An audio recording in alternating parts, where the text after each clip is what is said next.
घर का आंगन उस सुबह मानो रणभूमि बना हुआ था, जहाँ हर शब्द तीर की तरह निकल रहा था और हर सांस में गुस्से की तपीस थी। सास शारदा देवी के मुंह से जहर टपक रहा था।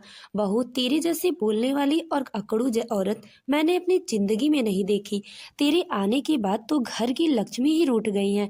ननद रीना ने भी अपनी माँ का साथ देते हुए कहा, माँ, मैंने तो पहले ही कहा था, ये लड़की बहुत चालाक है, देखने में मासूम बनेगी और घर में राज करेगी। और इधर बहू यानी आरती, जो अभी अभी रसोई से हाथ धोकर निकली थी, आंखों में आंसू लिए बस इतना बोली, माँ जी, मैंने ऐसा क्या कर दिया जो आप मुझसे इतनी नफरत कर। मैंने तो इस घर को अपना मानकर सब किया था, पर उसकी बात अधूरी ही रह गई क्योंकि सास ने तेज आवाज में डांट लगाई, चुप, ज्यादा ड्रामा मत कर, अभी आई हो और मुंह लगने लगी। कमरे की दीवारों पर उसकी आवाज गूंज रही थी, जैसे बरसों से दबा हुआ क्रोध का बांध आज टूट गया हो। आरती मन ही मन सोच रही थी कि उसने जिस घर में कदम रखा था वो प्यार और सम्मान की उम्मीद लेकर आई थी, पर यहाँ हर दिन एक परीक्षा बन गया है। सुबह से रात तक वही ताने, वही उलाहने। तेरी माँ ने तो तुझे कुछ सिखाया ही नहीं, तेरे हाथ का खाना तो भगवान भी ना खाए, तेरी जैसी बहू तो घर की बर्बादी होती है।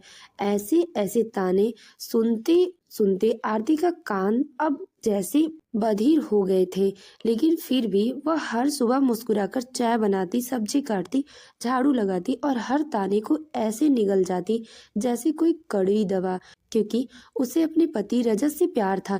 रजत, जो शुरू में बहुत प्यार करने वाला था, धीरे धीरे अपनी माँ और बहन की बातों में आने लगा।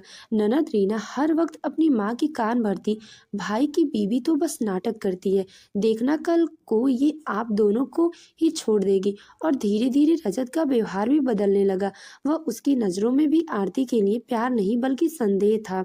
रात में जब आरती अपने मन की बात कहती तो वह रजत गुस्से में कह देता, बस कर आरती, मुझसे तेरे ड्रामे नहीं झेले जाते। आरती की आंखों से आंसू निकल पड़ते, पर वह कुछ नहीं कहती, बस दिल से सोचती, शायद एक दिन ये सब समझ जाएंगे कि मैं गलत नहीं हूँ।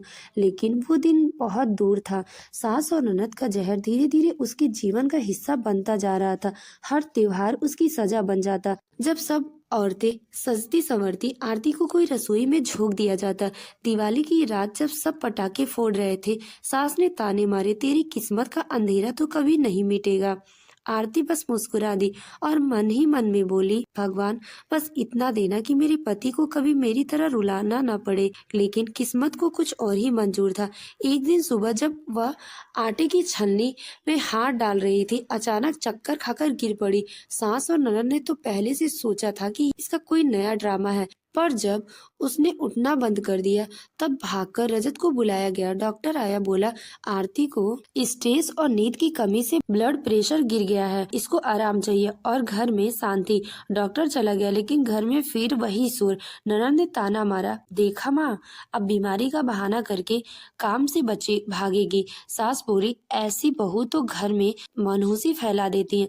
आरती चुप रही। अब उसके आंसू सूख चुके थे, वो बोलना भूल चुकी थी, अब बस भीतर ही भीतर घुट रही थी। कई रातें उसने छत पर बैठकर तारों से बातें की, क्या हर बहू को इतना सहना पड़ता है, लेकिन जवाब में बस सन्नाटा था। एक दिन जब रजत को पता चला कि आरती को डिप्रेशन की दवा दी गई है तो पहली बार उसके दिल में डर उठा। उसने सोचा, क्या मैंने सच में अपनी बीवी को इतना तोड़ दिया? लेकिन फिर भी उसने कुछ नहीं कहा, क्योंकि घर की दीवारों में मर्दांगनी की जिद गूंज रही थी, माँ गलत नहीं हो सकती। उसका चेहरा मुरझाने लगा, आवाज कमजोर हो गई और उसकी मुस्कुराहट अब बच्चों के लिए बची थी। उसके दो छोटे बच्चे थे, एक बेटा एक बेटी, वह उसकी जिंदगी का सहारा थे। जब वो माँ को रोते देखती तो बेटी कहती, माँ आप रोती क्यों हैं? और आरती मुस्कुरा देती, नहीं बेटा, आंख में धूल चली गई है। पर वो धूल नहीं थी, वो तानों की चुभन थी जो अब आंखों के रास्ते बह रही थी। एक दिन जब ननद रीना की शादी तय हुई तब आरती दिल से खुश होकर सारे इंतजाम किए। सबको लगा कि वो नाटक कर रही है, लेकिन असल में वो चाहती थी कि रीना का जीवन खुशहाल हो जाए। शायद वही खुशी कभी उसके घर भी लौट आए। शादी के दिन सब मेहमानों के सामने सास ने उसे डांट दिया, तेरे बनाए पकवान में नमक कम है। सबके सामने आरती झेप गई और उस दिन रात को वो छत पर जाकर फूट फूट कर रोई। आसमान के नीचे उसने कहा, हे भगवान, अब मुझसे नहीं होगा। उसकी तबीयत बिगड़ने लगी, वो अस्पताल पहुंची। डॉक्टर ने कहा, अब इस प्यार और देखभाल की जरूरत है, नहीं तो ये खुद को खत्म कर लेगी। रजत की आंखों में पहली बार डर और पछतावा था। वह आदमी जो कभी उसकी बात नहीं सुनता था, अब उसके सिरहाने बैठकर रो रहा था। आरती, उठो ना, मैं गलत था। शायद भगवान ने उसकी दुआ सुन ली। कई महीनों की इलाज और दवाओं के बाद आरती धीरे धीरे ठीक होने लगी। अब वो पहले जैसी नहीं थी, पर उसके चेहरे पर शांति थी। इस बार जब वो सास और ननद ने उसे कुछ कहा, तो उसने पहली बार बहुत ही शांत स्वर में कहा, अब बस, जितना सहना था सह लिया, अब भगवान के भरोसे छोड़ दिया। वो बोलकर चली गई, अपने मायके नहीं बल्कि अपने दिल की आजादी की ओर। उस दिन सास पहली बार सोच में पड़ गई, क्या सच में हम गलत थे? और जब आरती के बच्चे उसके पास आए और बोले, दादी, मम्मी अब बहुत थक गई है, उन्हें मत रुलाओ, अब उस पत्थर जैसी सास की आंखें से आंसू निकल पड़े। शायद बदला और धीरे धीरे घर का माहौल भी। सास और ननद दोनों को एहसास हुआ कि जिस औरत को उन्होंने सालों सताया, वही घर की असली लक्ष्मी थी। आरती अब भी वही थी, बस फर्क इतना था कि अब वो बोलती कम, लेकिन उसकी नजरें सब कुछ कह जाती।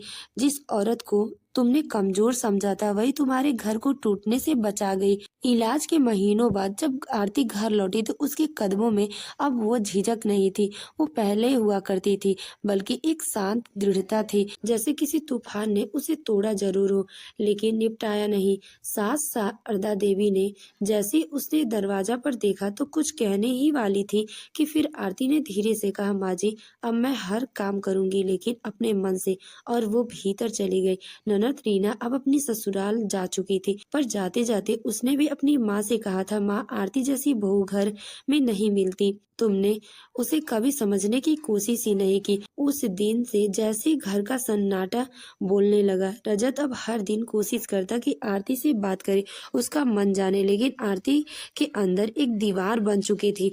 वो सब करती, मुस्कुराती, पर दूर अब उसकी पहचान बन चुकी थी। सास कभी कभी उसे देखती तो अपने पुराने ताने याद करके पछताती, लेकिन फिर उसका अहंकार बीच में आ जाता। एक दिन जब पड़ोसी औरतें आई, तो शारदा देवी ने आदत से मजबूर होकर कहा, मेरी बहू बहुत सीधी है, बस पहले जरा जिद्दी थी। आरती ने अंदर से सब कुछ सुन लिया, लेकिन कुछ नहीं बोली, बस चाय के प्याले लाकर रख दिए और बोली, माँ जी, अब जीत छोड़ दी है, बस जीना सीख लिया है। उन शब्दों ने जैसे कमरे की हवा को रोक दिया। रजत समझ गया कि उसकी पत्नी अब अंदर से बहुत कुछ बदल चुकी है। आरती अब हर सुबह मंदिर जाती, बच्चों को स्कूल भेजती और फिर थोड़ी देर अपने पुराने डायरी के साथ बैठ जाती, जहां वो रोज अपने मन की बातें लिखती। कभी सोचा नहीं था कि घर के लोग ही एक दिन पराये लगेंगे। उसकी डायरी में हर पन्ना आंसू से भीगा होता, पर हर पन्ने पर एक नई ताकत झलकती। अब वो डरती नहीं, अब वो झुकती नहीं। एक दिन सास बीमार पड़ी, डॉक्टर ने कहा कि उन्हें देखभाल की जरूरत है।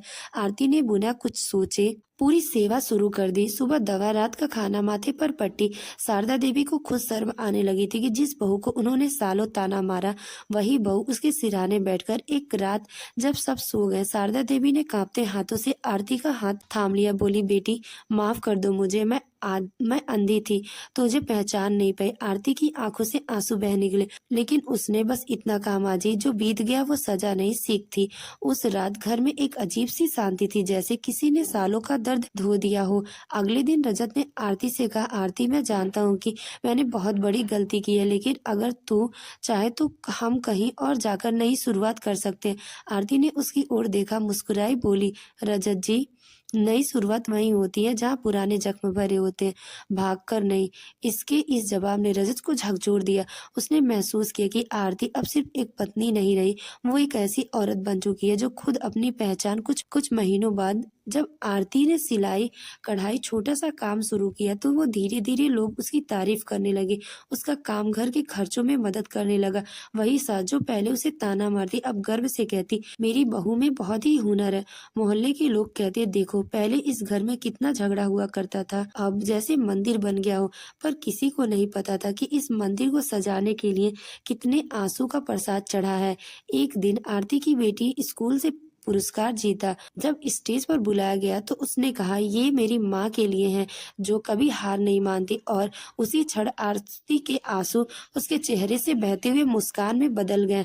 उसे लगा कि अब उसकी सारी तकलीफें मिट गई, लेकिन किस्मत की कहानी अभी पूरी नहीं हुई थी। एक दिन शाम को जब बाजार से लौट रही थी तो उसे अपने पुराने मोहल्ले की औरत देखी जो हंसते हुए बोली, अरे ये वही आरती है ना जिसकी सास उसे रुलाती थी, देखो अब कैसे खिल रही है।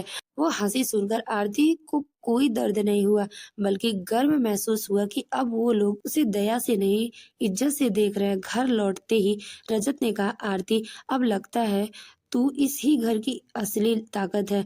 और उसने मुस्कुराकर जवाब दिया, हर घर की ताकत वही होती है जो घर चुपचाप संभाल ले, चाहे खुद टूट जाए। वह दिन था जब घर में पहली बार दिवाली के दिए आरती के हाथों से जलाए थे। सास ने कहा, अब असली लक्ष्मी तो घर में आ चुकी है। सब हंस पड़े, लेकिन आरती की आंखों में हल्की नमी थी, क्योंकि उसे वो पहली दिवाली याद आ गई जब उसके बनाए पकवान में नमक कम बताया गया था। आज वही सास उसके हाथ से मिठाई खा रही थी। ननद रीना भी ससुराल आई थी और माँ से बोलने लगी, माँ अब लगता है कि आप बदल गई हैं। माँ ने जवाब दिया, तेरी भाभी ने हमें इंसान बनाना सिखा दिया है। उस रात जब सब सो गए तो आरती ने भगवान के आगे सिर झुकाया, कहा, हे प्रभु, तूने मुझे इतना सहन करवाया ताकि मैं मजबूत बन जाऊं, शुक्रिया। और शायद ऊपर वाले ने भी मुस्कुराकर कहा होगा, अब तेरा वक्त है मुस्कुराने का। अगले दिन से आरती ने अपनी छोटी सी मुस्कान खेली, आरती क्रिएशंस नाम रखा। रजत ने खुद बोर्ड लगवाया। वह वही लोग जो कभी उसे नीचा दिखाते थे अब उसकी तारीफ करते नहीं थकते। मोहल्ले की लड़कियां कहती, भाभी हम भी आपकी तरह बनना चाहते हैं। और वो बस कहती, मेरी तरह बनने से पहले खुद पर भरोसा करना सीखो। जीवन वो मोड़ है अब किसी की जीत का प्रतीक बन चुका था।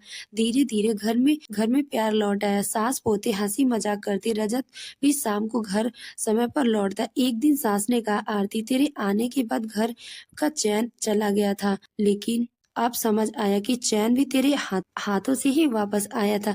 आरती ने नम आंखों से कहा, माँ जी, जो घर टूटने में वक्त लगता है लेकिन प्यार सब कुछ ठीक कर देता। और सच, अब वो घर जो कभी तानों से झगड़ों से भरा हुआ था अब आशीर्वाद से गूंजता महकता है। आरती के भीतर अब दर्द नहीं, वो शांति, वो जान आ चुकी थी। औरत की सबसे बड़ी ताकत उसका सहन करना नहीं, बल्कि सही वक्त पर खुद को पहचान लेना। एक दिन उसकी पति रजत को नौकरी में बड़ी मुसीबत आ गई थी। किसी झूठे आरोप में उसे सस्पेंड कर दिया गया था। घर में फिर से तनाव लौट आया था। सास शारदा देवी का चेहरा बुझ गया था। अब वही सास जो पहले हर बात में ताना मारती थी कि रोज मंदिर में आरती के लिए दुआ मांगती है। आरती ने देखा कि रजत टूट चुका है। उसकी आंखों में निराशा थी, पर उसने उसकी ओर देखा और कहा, डरना मत, हम फिर संभाल लेंगे। उसने अपनी छोटी दुकान का काम बढ़ाया, रात दिन मेहनत करके अपने बच्चों को पढ़ाया और खुद बाजार में जाकर माले लगाने लगी। मोहल्ले की औरतें अब उसकी मिसाल देने लगी, देखो पहले वही लड़की जो हर वक्त रोती रहती थी, अब देखो कैसे खड़ी हो गई है अपने पैरों पर। लेकिन सफलता की राह कभी आसान नहीं होती। कुछ लोगों को उसका उभरना रास नहीं आया। वही पड़ोसी जो पहले उसके दर्द पर हंसते थे अब उसकी तरक्की से जलने लगे। एक दिन उन्होंने झूठी अफवाह फैलाई कि आरती किसी व्यापारी से रिश्ता है जो उसे मदद कर रहा है। बात सास और रजत तक पहुंची। रजत कुछ पल के लिए फिर वही पुराना बन गया, वही शक, वही चुप्पी, वही गुस्सा। उसने रात को कहा, आरती लोग कहते हैं कि तू किसी और की मदद से ये सब कर रही है, सच्चाई क्या? आरती के चेहरे पर जैसे तूफान उमड़ आया, पर उसने शांत होकर कहा, जो मुझ पर भरोसा नहीं करता है उसे अब सफाई की जरूरत नहीं। और वो कमरे में निकल गई।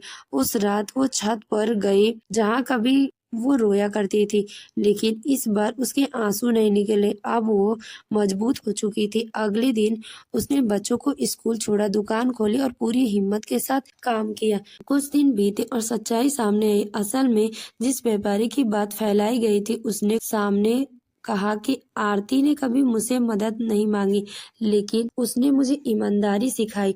रजत का सिर शर्म से झुक गया। वह शाम को आरती के सामने आकर कहा, मुझे माफ कर दो, मैं फिर वही गलती कर बैठा। आरती ने उसे देखा और कहा, रजत, मैं अब किसी से नफरत नहीं करती। जो भरोसा एक बार टूट जाता वो वैसा कभी नहीं रहता। जैसे बात सुनकर रजत के आंसू उछल पड़े। उसने उसके पैर छू लिए।